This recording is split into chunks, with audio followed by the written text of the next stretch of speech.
Okay, great. Well, I'm so excited to see so many companion animals joining us. I have my sweet girl with me here. I actually have a drawing that Lisa drew of me and Rihanna, my beloved pup, with me here, sitting right next to me. So I'm just really excited to be a part of this. I'm so proud of Lisa for writing this book. I loved that. I devoured it in like less than 48 hours. So yes, please just use the chat feature to let us know where you're coming in from as you join us. And let's go ahead and get started. I'm so grateful to be here to celebrate the launch of Lisa Rimmert's first book, Stay, My Forever Friendship with an Aging Dog, a beautiful design that you see here. My name is Aryenish Birdie. I'll be your host for tonight.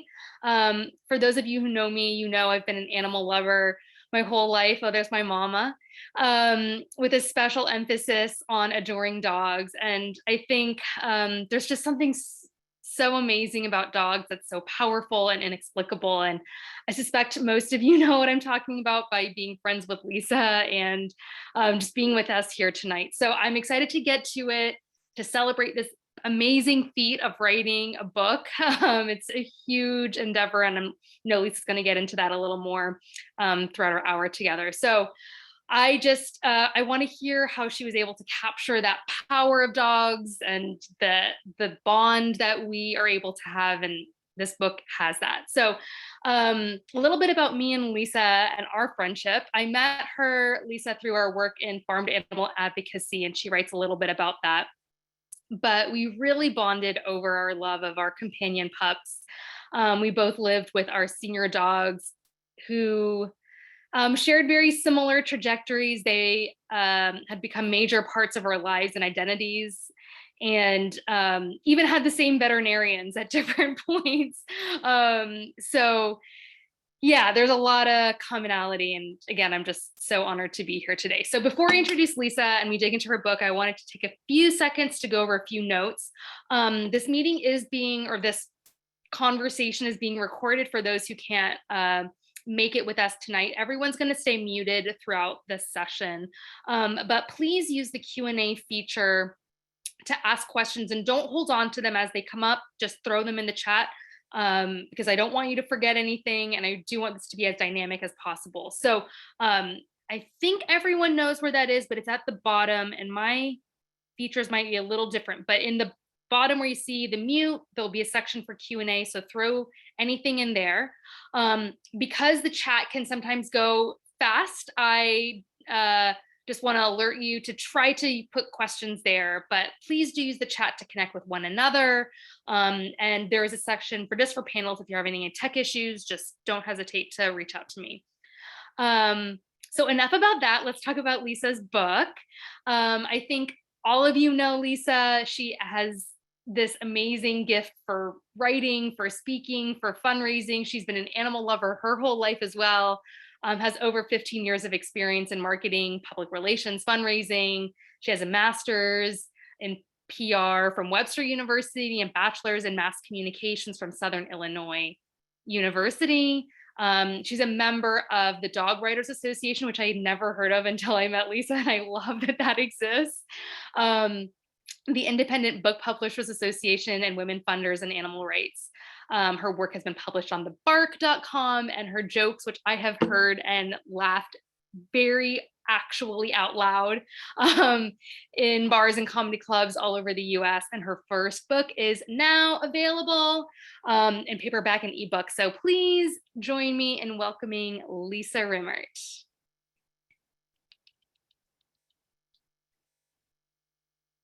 And you're on mute.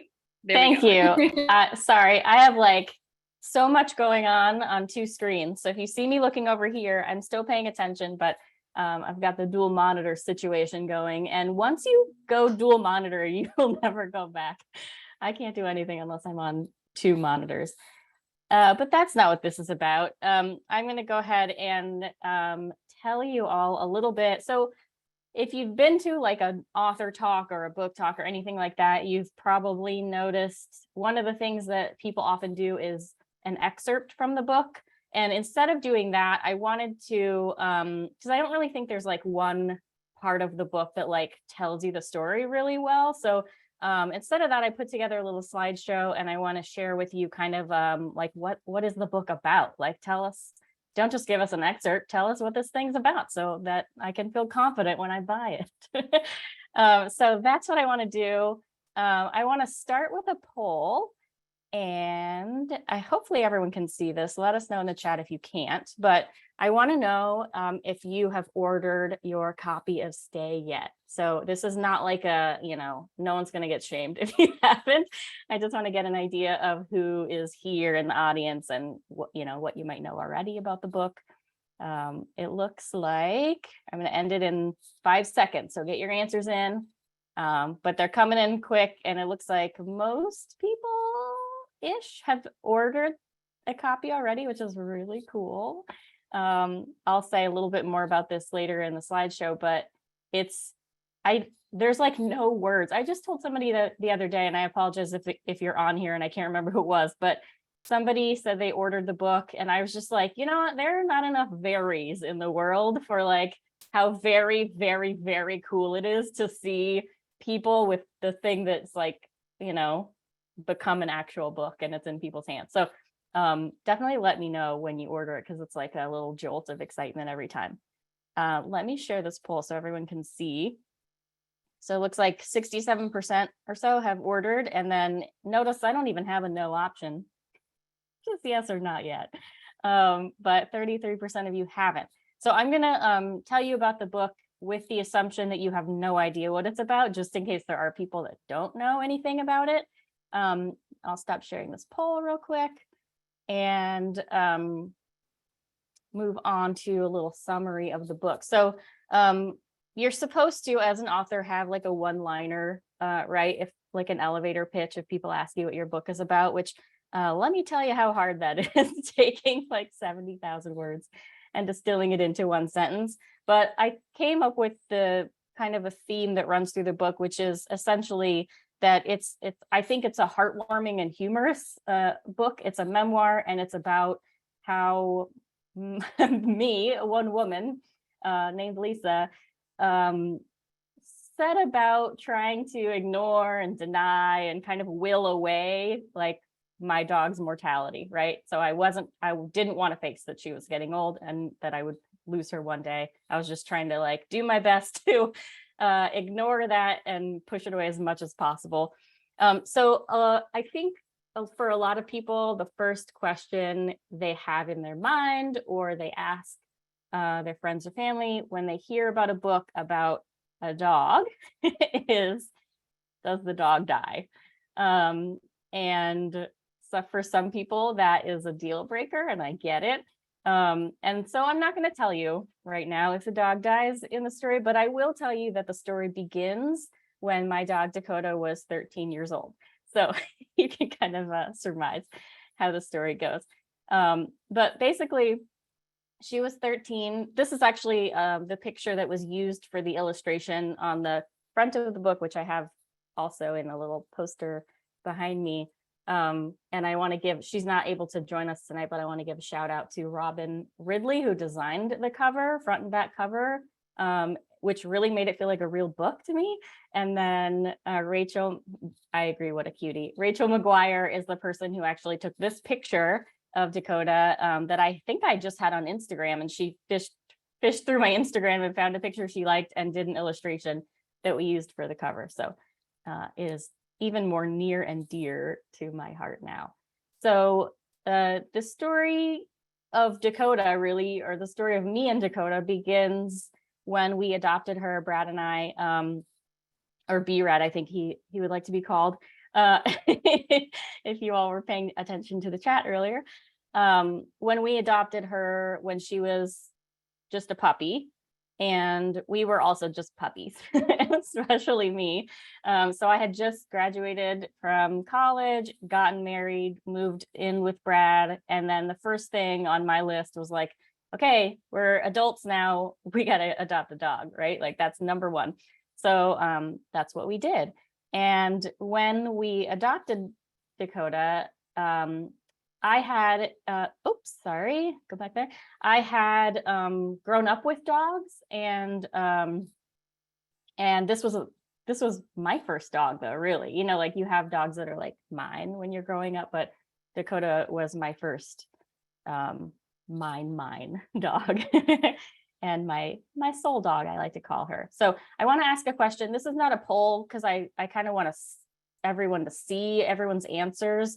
And I didn't want to limit you all to just like a yes or no kind of question, but type in the chat if you would like to share.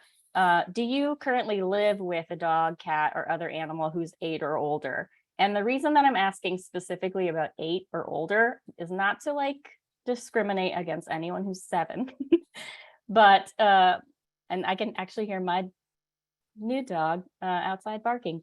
The reason that I want to cut it off at 8 is a story that's in the book. Is I went to a veterinarian. This is back when we lived in Denver, and she said, well, now that your dog is a senior, you'll probably want to get her checked out every 6 months rather than a year. And Dakota was 8. And I was like really wanting to punch this lady because she's not a senior, she's middle-aged. So I'm curious if anyone else has older animals, and we're getting some no's, some yeses, lots of good mix. And feel free to share. Yeah, we're getting some names. Ray cat is 8.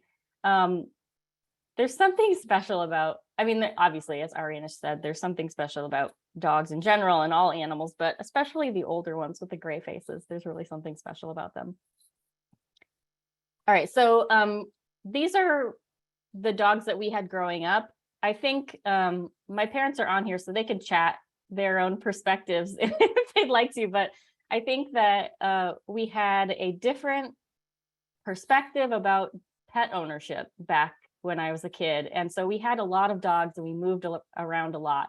And so these are the dogs that we had. So when we adopted Dakota, I was like, I had grown up an animal lover, dog, cat lover, but I was kind of becoming, I was like just playing around with the idea of other animals. And I had worked at an animal shelter. And so I knew more then at that time about overpopulation and about like the problem of pet homelessness, excuse me. And so when I went into owning my own dog, or whatever better word you'd like to use there, I did so with the demand, I guess, that it was going to be forever. Like I was never, ever, ever going to give this dog up. So something that I tell about in the book is that when I adopted her, I had to fill out the adoption paperwork, name, contact information, all that stuff. And at the bottom, I remember a question that they asked, which was, what are the circumstances in which you would give this dog up? And I believe it had like lots of options, and you had to circle the ones that would make you consider giving the dog up. And it was like, I got married, someone's allergic, we're moving, like all these different things. And I just was like mad at the form, right? And I just wrote NA really big and was like, none of these are reasons I would give her up. This is forever. So when we adopted her, that's kind of the mindset that I went into it with. And these are kind of pictures of just, different points in her life that show, I think, why her personality let me off the hook a little bit in terms of like denying how she was getting old and denying that I would ever lose her, because she was very friendly and outgoing, always healthy, always very happy, always, go with the flow, up for anything. And so I kind of want to steal a line from, there's a book that I just read, which I definitely recommend. After you buy mine, you can go and buy hers. This book is called Loving Edie by Meredith May. And in it, she talks about, she says something like, and I'm probably butchering this, but that she wanted companionship, not caretaking with her dog. And that's how I didn't know that I felt that way about Dakota until I started writing about it. But that is very much how I looked at it. I was like, I want a dog who's my friend, who I can just, whip the leash in the car and she jumps in and we go for a road trip and she's up for anything. And that's what I had with Dakota. So I think that made it easier to deny that she was getting older, because people, she would be 10 and people would say, oh, how old's your puppy? Because she's like jumping up energetically and stuff. And I'd be like, she's 10, we're going for 20. But that's just a little bit about who Dakota was and how that relates to the story. And then, there comes a time when you can't deny something anymore. And for me, in this story, it was Dakota having an accident in the house. And that's actually chapter 1. If you've read the book yet, you'll know this will be all too familiar. But she had an accident in the house, which was really strange because she was perfectly healthy and she knew to use the bathroom outside. She had known for 14 and a half, or I guess 12 and a half years at that point. And so that kind of led to a spiral of vet visits and trying to figure out what was wrong. And it didn't lead to me not denying anymore, but it led to me denying that she was getting older, or that she would get older. So I could accept that. And then the next layer was, okay, now you have to accept that she is getting older. And now you have to accept that you will indeed lose her one day. And so there were all these layers of learning that I had to do about, not only the like logistical caretaking stuff of like putting down yoga mats at the vet, like things like that to help older dogs. There was all that I was learning, but there was also all this like icky, gross emotional stuff that I had to learn as well. So the book covers, this sort of journey of denial and ignoring and trying to like look the other way as much as I can. And it does cover loss. So there are sad moments in the book, but I think it's also like, I like to say that the sadness that you feel when you lose someone and the grief that you endure, I guess is a good word, is only there because there was so much love. So I think the book is, while it is sad, I'm seeing, the wagon. Aryenish, I don't know if you have that with you, but there's a story about a wagon, which I used to own and now Aryenish has in her possession.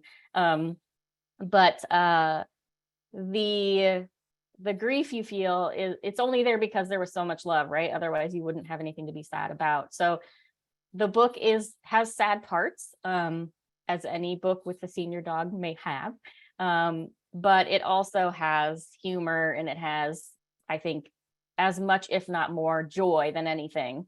So hopefully that will assuage your fears if you're afraid of reading it. And then I think the parts about grief and sadness are very relatable. That's what I've heard a lot of people say, is that whether or not, regardless of like how many legs the person that you love and lose has, we all kind of experience similar questions and we have to face similar things, right? So hopefully everybody finds it a little bit relatable to their own story.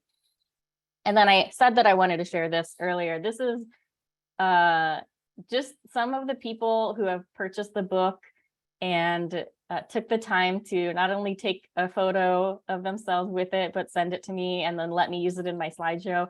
And it is so cool to see this thing that for a really long time was like a Word doc on my computer, with very messy, and only I had seen it aside from a handful of people for 2 years. And then to have it actually out in the world and have people reading it is the most awesome thing. I made a joke the other day that did not get a laugh at an open mic, that if you have ever held your newborn in your arms, you still don't know how cool it is to hold a book. It's awesome. I know the parents in the crowd were like, yeah, boo. But so thank you all so much for all the support. A lot of the people in this slideshow are also here, I think. Maybe not a lot, but some people. So yeah, that's my story. I think I want to end there. I'm going to leave this slideshow up for a bit because I think it's really cool, and then we can go into questions. I don't think we have any in the Q&A yet, but Aryenish, I know, has some. Yeah, I was just gonna say, throw their questions in the Q&A. The chat is slowing down a little bit, so I'll try to also navigate there. Um, but I had a few questions for you. So maybe we can start there. And as we go through that, please just throw your questions in the chat or in the Q&A. So I'm curious, you know, why write this book? Were you, yeah, I guess I won't ask any leading questions, but where did the inspiration come to write this book? It depends on what point in the process you were asking. So it changed a lot over time. When I first started writing it, which was, I think it was around fall 2020. It's all kind of blurry now, but Dakota may or may not have passed away in June of 2020. And I started writing it later that year. And I think what I started out with was an idea just to write about her life and just like get the words down on paper, because I think there was like a fear that I might forget stuff. And so I just started writing. At first it was lists. I was writing, and Aryenish, I know you did this too. I'd love for you to say more about your experience too, if you're comfortable doing that. But I started writing like lists of like, who are Dakota's dog friends and what are things that Dakota used as pillows, which includes like piles of shoes and like hoodies under the coffee table. And so I just started kind of like writing, sort of just silly stuff, I guess, but stuff that I thought maybe I'd forget or whatever. And then I started thinking, she really deserves a book. I thought she deserves her story to be told. And I always thought, so when I first started researching other books about dogs, which, we all know Marley and Me, but there's a lot more than just that. I was a little annoyed by, and no offense to anyone else, but it rubbed me a little bit the wrong way that everyone was like, this dog is extraordinary and they like saved a boy or like whatever. There were always like these really extraordinary like hero tales, and I never really felt that way. I felt like Dakota is extraordinary in her ordinariness as a dog, because they are all extraordinary, right? Like they're all so meaningful to us, like any loved one would be. But I felt like she deserved her story to be told. And the title, I will say, so if you aren't aware already, the title, Stay, My Forever Friendship with an Aging Dog, I meant it to be a little bit tongue-in-cheek and funny, because my forever friendship with an aging dog, like that doesn't really go together, right? And I wanted it to show that there is humor in the book as well, that it's not just like downer. But it's also kind of true. Like, as much as I've learned to like let go and say goodbye and not deny reality, I also wanted the book as a way to like keep her alive in some way, which I think is like why it's extra special to see so many people holding it, because I'm like, now Dakota is part of all of these people's lives also, like in some way. So that was why I started writing it. And then toward, the middle, I would say, of writing it, because I was learning how to write a book as I was writing a book, like very much learning every aspect of it as I was doing it. And I went to some webinar or something that I surely don't remember now, but they asked what your mission statement would be for your book. Like they were asking for like a deeper reason why you're writing it, or maybe like a less not selfish, but just like a broader reason, like why should people read it? Why do you want them to read it? What do you want them to do with it?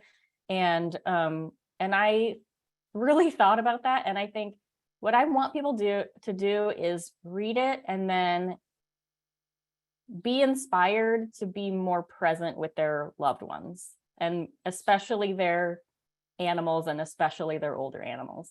So that's kind of like the reason that I've come around to now. And so now I'm just like trying to get as many people as possible to read it so that happens. I love that. And the title, I love the title. I kind of interpreted it more as the friendship never ends. And I remember, yeah, I started making lists because you suggested it. And I love that. And I actually started a list with my second pup to like have less things to forget, to keep it going. And it includes nicknames, which is like so long because there's so many nicknames. Um, but yeah, I remember you also gave me a list of ways to process the grief. And one of the things in there I remember was like, be open to some of the less, um, the more like witchy things, basically. Like be Doesn't sound open like to me. like the fact that like this friendship will always be, and like be okay with that. And it doesn't need to be that when um someone, that when the relationship ends in this physical way, it doesn't still continue in your heart. And that's kind of how I interpreted your title. That friendship will always be. um Another, we're getting a lot of questions about, again, the writing process. And I'm curious, how you approached it. Did you approach it, like the order that you write it is really interesting. I won't give away too much, but I think the way in which the book is laid out is, I don't know, I think really poetic, honestly. So I'm curious if you, um, you know, went into it. I know that there was a question that came in advance about the vision, and were you coming at this from a place of, um, how can I ask this question? Um, Wanting to focus on the ending, if that makes sense, like taking that intense personal story but thinking of it chronologically, or were you focusing on the end and then trying to fill in the rest? Yeah, that's a great way to put it. When I started the book, when I decided, okay, like I think I want to make this a book, um, I had no idea what I was doing. I've done a ton of writing, but nothing has ever been a book. It's a whole different beast. And I was adamant that I wanted it to be a book about Dakota, not me. And I wanted it to be about her life and not her death. And because I was like, she's more than her death. It's not going to be about that. It's going to be like, here's when we adopted her. It was going to be a biography, a dog biography was what I had in mind. And it was going to be like all the stories that I love, from, living life with Dakota. And it's not that, it's not that anymore. Now it's a much smaller chunk of time. It starts when she's 13. So I envisioned including writing about losing her, but I was always careful, I think, to not make that the main focus. Like a lot of I don't even know if I'd call this like a grief book. It probably is, but it feels like limiting or something. But a lot of books like that, they'll like start with like, okay, so my wife died. Here's my story. And I was like, nope, it's going to be about her and her living. And who she is and what she does and all this. So I think I avoided that for a while, but it ended up being, just because of the nature of like what makes a good story. It ended up being more about, I'm the main character. And if you had asked me in day one, I would have said no, Dakota's the main character. But it is, she is definitely one of the main characters. But it ended up being more a story about me learning how to take care of her and learning how to deal with, the ups and downs kind of living with an elderly animal and taking care of them. Did that answer your question? Yeah, definitely. Okay. And I remember when you were first talking about this and you were saying Dakota is going to be the main character, but how do I write a book? Because I also only have my experience.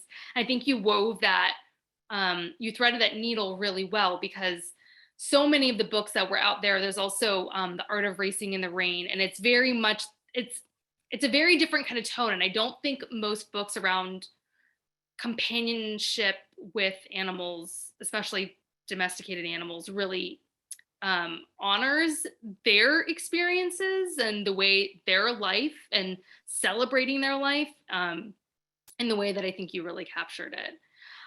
Maybe one or two more questions around the writing process, and then we can shift to some other fun stuff. Um, Jocelyn asks, what were the most difficult and easiest parts of writing the book? I'm curious about that too.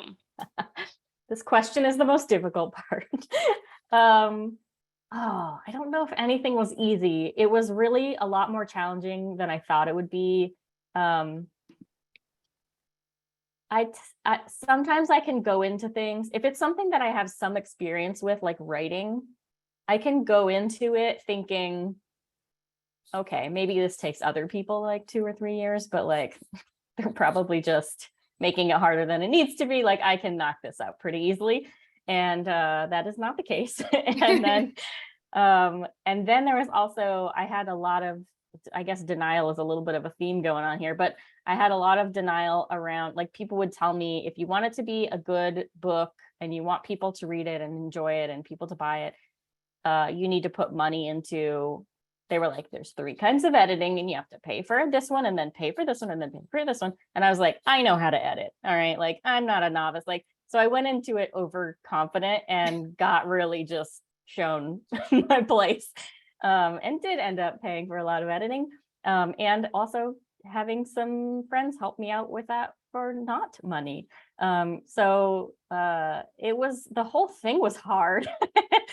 I know that's not a good answer, but it really was a challenge. But it was always like, anytime I would get stressed, and Brad was really helpful with this, anytime I would feel stressed or just like one time this woman said, we were in a conversation and I mentioned that like she runs a program and I mentioned that I wasn't going to pay for her program. And she was like, oh, okay, so this is just a hobby. And I was like, what? Like I was very offended and like felt overwhelmed. Like either this is some little hobby that I don't care about, or I have to spend thousands and thousands of dollars. Like, isn't there a middle? So it was a lot of like stress in different ways and just feel like imposter syndrome all over the place. So anytime I felt like that, I would have to remind myself, or Brad would have to remind me, that this is fun. Like it's supposed to be fun. Like it's not your job. It's, nobody told you to do it. You don't have to do it. You wanted to do it. And it can be like a fun learning opportunity. So that helped a lot when things got tough. But I think I would say the hardest part was probably letting other people into it. So when the first form of editing so there's like developmental editing, which is like big picture, and then there's copy editing, and then there's line editing, and there's proofreading. And the first step, and Sabine was here, I'm not sure if she still is, but she helped me developmentally looking at the story, and then other people have helped me along the way. I don't know if Jennifer's here either. Yeah. No, anyway, so lots of people helped me is the point. And that's really hard and kind and wonderful, because I think it's true for most writers that when you get criticism, or you get not even criticism, but like, hey, I think it would be better this way. My initial reaction is like, nope, like you don't know what you're talking about. This is my story. I like it how it is. I'm scared of having to do extra work now that you're suggesting that I do. So I have like maybe a 24-hour period where I'm just like not receptive. And then I go back to it and I go, okay, this is brilliant. Like they're right. This is how it should be. So probably like accepting criticism is the hardest part. And then was the other question the easiest part? Yeah. Pass. Okay. Okay. Well, let me ask you about memory, your favorite memory of Dakota. Could you share your favorite memory? Is it in the book? Is there something that you had to cut from the book that you really wanted to include, but it just wasn't really like, in the flow of it? There was so much I had to cut because, and I hear this all the time, like that writing a book is not efficient just by its nature, because you have to like write a lot of stuff that you don't use in order to get to the stuff that you will use, which is so frustrating. But I have a lot of stories of, I haven't deleted anything. It's all on my computer. And but there's a lot of stories just from her life that didn't make it into the book because it starts when she's 13. Anything that's like puppy antics or anything like that is kind of a flashback, and I didn't want to have like flashback after flashback after flashback that take people out of the story. But there's one fun story. It's not really indicative of her at all, but it's more so indicative of like, or descriptive, I guess, of Brad and me at this time. When we first brought her home, she had been spayed that day and she was still really groggy. And so I pulled up to our apartment and I thought, okay, there might be a name for this. I feel like my brother, he's on here, will know the name for this, but there's this like logic problem that I think a lot of people are familiar with. It's like you have like a goat and a chicken and a bag of flour or whatever, and you have to like get them all safely to the island. Do you know what I'm talking about? Does this sound familiar? And it's like this one would eat that one and that one would eat that one, and you have to figure out like how to get them all over in a certain number of trips without anybody like eating anybody else, right? And so I was sitting in my parking lot in our apartment thinking about that problem and going, I have to get this dog who's very groggy into our apartment, and I also have like stuff I have to get into the apartment, but I have to carry her because she's groggy, but I don't want her to pee because she's on drugs and also a 4-month-old puppy that doesn't know she shouldn't pee inside. So my solution to this logic problem was, okay, I'll just carry her in. I'll take her first, then I'll come back for my stuff. I'll take her in and I'll set her on the futon, and that way she won't pee. And then I'll go back and get my stuff and then come in and like let her out or whatever. And she peed immediately. Like she hit the futon and peed immediately. And so we had to jump up and be like, oh, we have a puppy. We are faced with that realization real fast. But like I said, that wasn't really indicative of her. She wasn't like an accident haver. She was just all on drugs. Yeah. Several questions about Brad. Oh boy. People curious what role Dr. Brad Rimmert played in the writing and proofing process, and how Brad felt about, and maybe even your family felt about, their portrayal in your book. Yeah, I mean, feel free if your fingers are available, if you're my mom, dad, or husband, who are all here. And my brother's in the book a teeny bit, and his wife Carla are just in a little bit. So feel free to roast me or whatever you want in the chat. But that's a struggle because it's supposed to be my story. At first I told Brad, oh, this is going to be great. I'm going to write this book. You're going to be my fact checker, because he has a way better memory than me. And like, I can ask him, like, what were you doing October 4th, 2018? And he like can pull it out of his files. So I was like, this is going to be awesome, because I don't remember anything. I'm going to have to piece this thing together, but like, you can fact check and make sure it's all right. And then as I got into writing the book more, and like the stories were coming out more, and the structure, I was like, I don't think that's going to work. Like, I think that if I do that, it's going to become your story. Like, it's going to become someone else's story rather than how I remember it. And which is not to say that I was probably wrong. Like, I can imagine Brad reading it and being like, nope, like that happened before that happened or whatever. But all of our memories are flawed, and, we're all just pretending anyway. So I did tell Brad, I said, I'm gonna have to piece this together from my own memories and my own perspective. And I also, he could have said, don't write this book. I don't want this to be out there for everyone. But other than that, he really wasn't allowed, I guess, to like, it wouldn't have made sense for me to say, read this book and tell me if you want me to take anything out or take you out or make it just about me and Dakota. Like, like an aggressive stance of non-refusal, he says, which is a weird roundabout way to say he's good with it. So I was like, there's no way, like if I said to my parents, like, here's what I wrote about you, do you want it shared or not? They could have said like, no, I don't want you to share that, and I would have taken that out. But I could not have done that with Brad because he's like one of the three very, very main characters, and it's like as much a story about his experience as it is about mine a little bit. So it was like, if he's not cool with it, there's no book, like it's just like all or nothing. And I hope, like, it was also difficult to write from my past perspective about things. Like, this is what I thought then,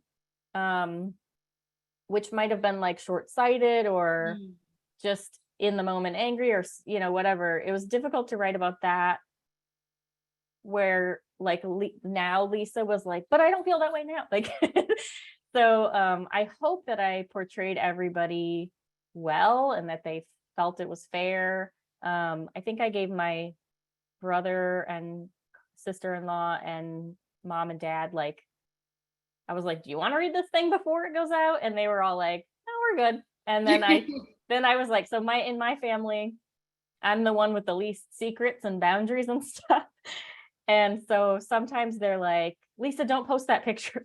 And I was like, why? I don't understand why anything's a secret. So I have less, I'm more just like, well, anyone can know anything. So I made my dad a bulleted list of like the security stuff, like anything that was like, I said where you live, like the town you live in, or I said you used to be in the Air Force, like anything like that. I kind of like gave him an opportunity to be like, no, don't tell anybody that I was in the Air Force or whatever. But I don't remember there being anything that he asked me to take out. But I thought you did a really good job of writing from the self that you were at the time. I feel like I have a very good memory. I know that we've talked about you feeling like you don't have a very good memory. And maybe, it's always hard to tell, but it seemed very authentic to the parts when you were writing from that place and time. I felt like you were very accurate, especially knowing that I was talking to you at that point in time, a lot of times. So yeah, I thought that you did a really good job. And actually, I wrote this in my notes. After I read the book, I just wrote down a lot of my own notes because I knew I was going to be hosting this with you. And I went back and read our entire like text messaging thread. And there was so much. And I feel like it was really wild to see so much of what we were talking about in real time at that point make it into the book. Just some of that processing. And so, yeah, I guess I just feel like you really effectively captured who you were then, even if who you are now is kind of at a different point. Yeah, and I think that is also what makes it so relatable. Because even if you have gone through this once or more than once, those feelings and those thoughts are still so, I guess, shared, even though they also only live at a particular moment in time. Like, you don't live in that kind of like really heightened state of like, is this creature of mine going to die? I mean, most of us don't. That's like, hopefully as short as possible. But so I kind of forgot a lot of what I felt, and reading your book was really cathartic for me in just processing my own grief. And I think there was a question about grief in here that I wanted to ask. How did the writing of the book interplay with your own grief and healing? I'm curious about that too. Yeah, it was definitely a big part of it. I think that the main thing, so this what I'm about to say is in the book, that a huge thing for me was in those couple of weeks of like very intense grief, I started gathering pictures of Dakota. I was like, I'm going to go find all the pictures that exist. Like, I'm going to go on Facebook and Instagram and like in my files and like on my CDs that are in my closet from back when I had like like a CD-ROM. I don't know. And I was like, I'm going to gather all of the pictures so that I have them all in one place. And I started, I would just like text them to Brad or text them to my mom and vice versa. And it was like never going to be a project really. I was just like, I want all these pictures. I want to look at them all. And I want to like, just because some people, like when they're grieving, I feel like they want to talk about anything else. So they're just like, let me just like have a minute to like not have to face it for a bit. I was not that way. I was like, all I want to talk about is Dakota. All I want to look at is pictures of Dakota. So that's what I did. And then that ended up becoming a photo album. So it ended up becoming like a little project where it was kind of like at the same time a distraction, but also like a distraction that focused absolutely on Dakota. So it gave me something to do that felt productive, but also was like letting me just simmer in my sadness. And also my joy, because it was, pictures of her from her entire life. So that was really, really helpful. And I feel like I kind of accidentally maybe did the same thing by writing a book. I didn't go into it thinking like, this will help me, feel better or anything like that. But it did end up doing that. And I actually think, and sometimes I worry that it's, there's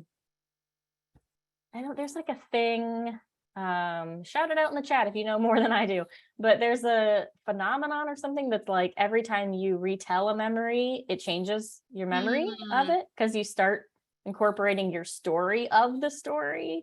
And so I've done that 1,000 times with this story. And so I've like accidentally created some distance from it that I think is like good because it's I'm definitely not over it. I don't think that's a thing, but like it's helped me just like process it a lot, like over and over and over as I write about it. And so sometimes there are times now where I have to like take a step back and like my brain defaults to thinking of it as a story in a book. And I have to like jump over that to remember that it's an actual thing that happened to me. So like when I think about it or see pictures or reread, it's the automatic response is not feeling sad about it because it's feeling like this is a book that I wrote, like it's very much a real thing. And I'm not trying to say that it doesn't feel real, but it feels closer to me as a story now than it does as like a thing that you really lived. So it's created some like distance, I guess, from it, which is good and scary and weird. That's really interesting. I've never really talked to an author who has written something so personal. That makes sense. It just never really occurred to me.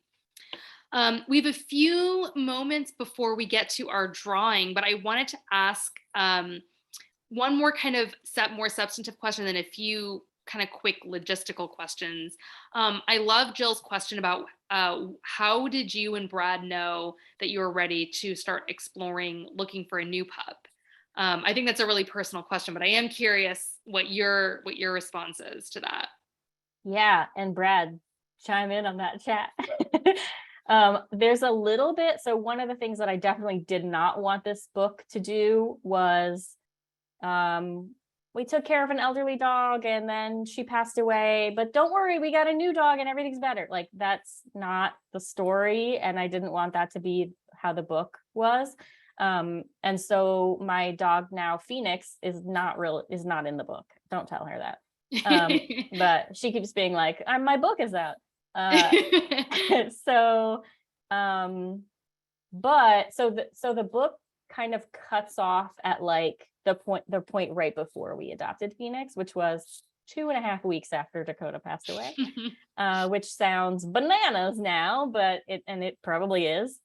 Brad says he was slow to the finish line on that one. Yeah, so I worked from home at the time, and I had been taking care of a physically declining older dog for a couple of years, right?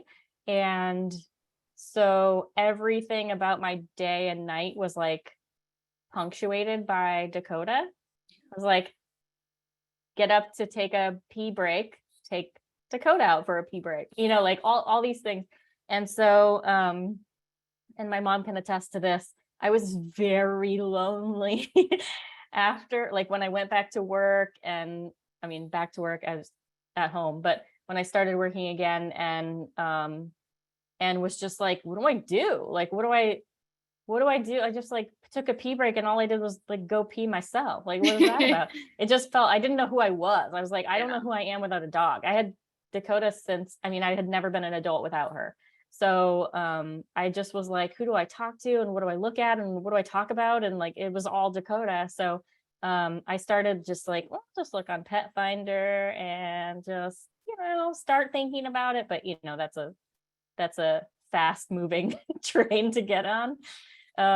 And so I ended up broaching the subject fearfully with Brad way too soon, because he's very loyal, and I thought for sure he's going to be like, no, we're not even going to think about it. But he started softening, and then it was his idea to get a puppy, which is, that's interesting. Yeah, there's I'm so glad many we did, but similarities wow. there with me too. Yeah. We waited 5 weeks, but that felt excruciating and similar. I was just like, we have this whole house. Why is there not another creature living in this? And my partner was also very slow to cross the finish line. But I was just like, I can't do this anymore. Like, I literally can't not have a dog anymore. Yeah. And I That's thought how it I would be felt. like months. Like, I was like, similarly to Brad, like, I was like, Rihanna is my only girl, and like, I need to wait, and I need to really sit in her presence, but I just couldn't do it. I remember you asking me, did adopting another dog make you more sad about losing Dakota? And I was like, yes, but still do it. Yeah.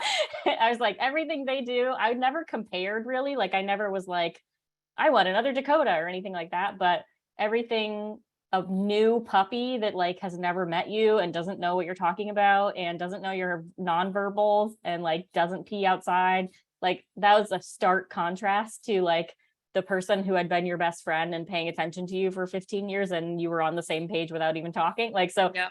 it was like very different. And a lot of the things that Phoenix would do would like remind me of Dakota or not remind me of Dakota or whatever. And so I was like, yes, absolutely, it does magnify things, but like it's also awesome. Yeah, totally. And everyone has their own process, and you probably can't even anticipate the process that you're going to need in advance. So just like Lisa said, just feel what you feel and do what feels right.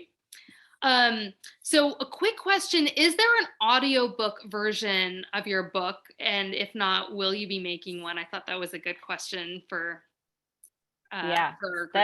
that's a great question. So there is not currently right now, there's a paperback and an ebook that are available. Let me pull that slide up. Here we go. Available all these places and coming soon to more places. I haven't decided about an audiobook. It's something I would love to do as like a person who loves a microphone, but I think it would be really fun to do that, but it's also very expensive, and I'm told it's very like not worth the time and money that it takes to do it. So we'll see if that ever comes out. I would love to do it just as like a fun project, but it's an expensive fun project. I didn't realize that. Okay, that's really good to know. Okay, so we should get to our drawing. Yeah. Lisa, I know that you printed everyone's names and put them in a little bowl. So we'd love to see who wins the free copy of this book. Yeah, so I have the copy that you will get. I'm gonna draw some names, and I will connect with whoever wins by email and ask you if you want me to write anything in there or don't write in it or whatever you would like.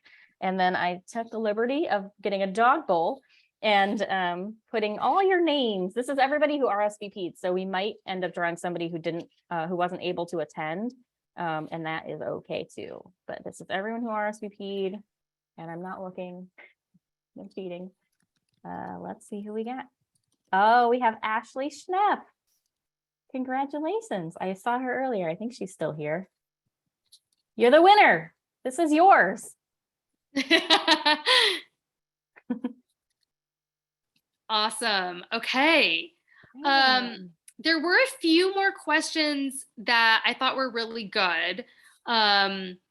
I am wondering if maybe you can connect with Laura, because I just realized they're all Laura's, but they were all really good, and I'm also really curious about them. So maybe you can connect with Laura about it. Will you be at the upcoming animal rights conference? I know Laura was wondering if we could get autograph copies there. I won't be. Yeah, I moved to the whole other side of the country, so it's not feasible for me to get out there this year, but I will figure that out with you, Laura, and we'll connect. Cool. And if anyone else wants signed copies, I am planning on, no promises yet, but I'm planning to at least try to do a book tour, a miniature book tour, like a self-funded everything book tour next year, where I go to places where I've lived with Dakota and maybe have enough people that would come to an event. So I'll probably end up in Colorado, Kim, and St. Louis, Michigan, and Maryland, like DC area. So if you live in one of those places, I might be hitting you up to get you a signed copy, but also to get St. Louis, not St. Louis, Michigan. There's a St. Louis, Michigan, but I meant St. Louis and then separately Michigan. I love that. Oh, personally, that's news to me, and I would love to see you and be at that event. So consider at least one in the DC area, and I know there'll be others too. Awesome. Well, I just want to say I love this book. I'm so proud of you personally. I hope you're proud of yourself. This was such a huge feat. It is such a good book. Cannot recommend it enough. And I just really hope everyone gets their hands on it. So I think with that, we'll close.